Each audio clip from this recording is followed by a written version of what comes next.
Let's jump into Tier 3 here. This is where things start to get really interesting because you obviously have a bit of a change, whether it's talent or offensive situation. This is led by Travis Etienne.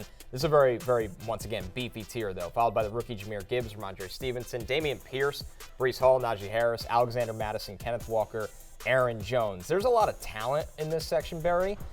Where does the running back dead zone start? See, and that's what's crazy is it isn't here. This right? is normally when it starts. Normally the 3rd through 6th rounds is kind of the running back dead zone where you're looking for running backs that don't have elite talent, don't have great offensive situations, but they're just sort of like they're the guy. You know what I mean? Like, okay, like we don't think you're any good, but you're the only guy they got on a bad offense, and so like this is a little ugly. Like, and so like the version of that this year is like Miles Sanders, and he's going like much, much later, right? Who's a guy like we expect him to have, like I'm not a huge Miles Sanders fan. We don't think that offense is going to be very good, but he should get the majority of work for the Panthers and Frank Reich, and so that's where it sort of starts. But here, as you mentioned, like I love Dameon Pierce, right? I mean, Jahmyr Gibbs, who we've talked about, right? DeAndre Swift, who couldn't stay healthy, still was a top 15 running back in points per game each of the past 3 seasons in this role. We've talked about Ramondre Stevenson, who should have a very high floor. Even Najee Harris, right? I mean, like, we don't love Najee Harris at cost, but he's still going to touch it. He's probably still going to get at least 60% of the touches on what we think is going to be an improved offense. So, yeah, I think that's why I think it's important to wait. This year I've almost never gone running back. I know I did that in that draft the other day when Derrick Henry fell to me late in the second. But the truth of the matter is what I've mostly done this year is wide receiver, maybe wide receiver, tight end.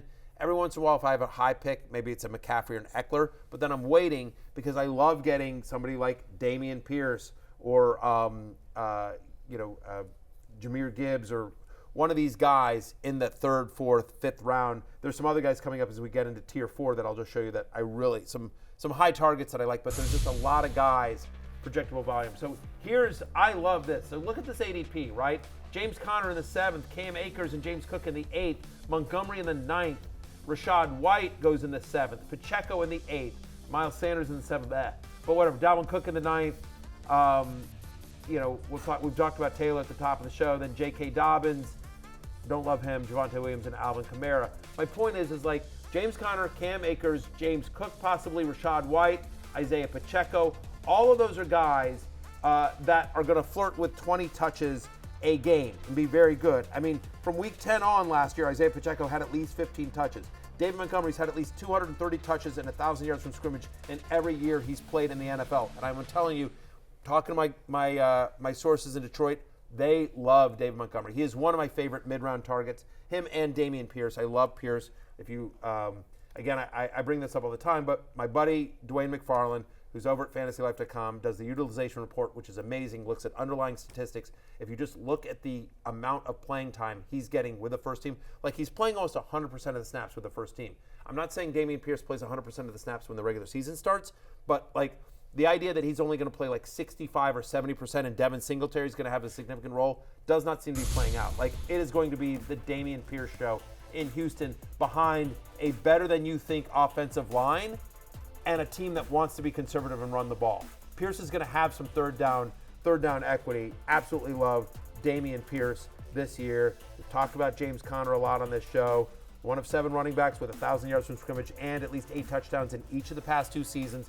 No one likes him because the Cardinals are going to be terrible, but because he's such a good pass catcher, he's not coming out of the game even when they're getting their butts kicked. Yep. And with Pierce, I mean, we talk about fantasy basically being talent and usage, and a lot of these guys like Alexander Mattison, David Montgomery, like I don't think they have superstar talent level, but they will get the usage. Pierce might get both, and then it could really explode, where Pierce is a guy who could be a top 5 running back in fantasy. I don't think anyone would really blink an eye at the end of the season. If he's RB5 at year end, I don't think that's shocking. It would be surprising, I think, if that happened for Mattison or Montgomery. But right now with Montgomery, Jahmyr Gibbs is going RB14, Montgomery's going RB31. To me, that gap is too big at the moment because Montgomery, I wouldn't be shocked if Montgomery outperforms Gibbs this year. 1,000%. He's going to have the Jamal Williams role, which is sort of the easy, lazy analysis, but it's also accurate.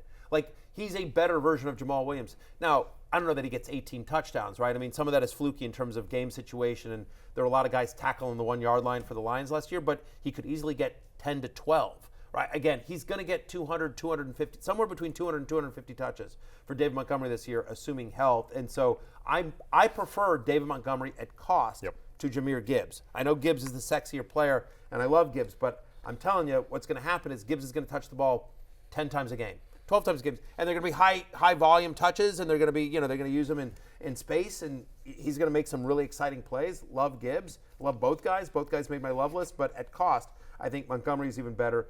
And the only concern on James Cook here, just as we talk about other guys, is of course Damian Harris. Like we saw Damian Harris come in the last preseason game, and does he take the red zone work at least initially? But it is worth knowing Devin Singletary leaves 215 touches in this Bills offense. Devin Singletary now backing up Dameon Pierce in Houston. So he had 5 games last year where he had double-digit touches, and he averaged over 80 yards from scrimmage. I prefer James Cook to his brother Dalvin, and I think there's a guy that could easily be a top 15 running back if he gets a little bit more touchdown equity on one of the best offenses in the NFL. Hey, it's Matthew Berry from NBC Sports and RotoWorld.com. Just want to thank you so much for watching what you just watched, or at least being too lazy to click out of it after the autoplay just kept it going. So either way, thank you so much for just letting it scroll by your screen. And now I'd like to ask you respectfully, please subscribe to the NFL on NBC YouTube channel for the latest NFL news, fantasy headlines from RotoWorld, and betting analysis from NBC Sports Edge.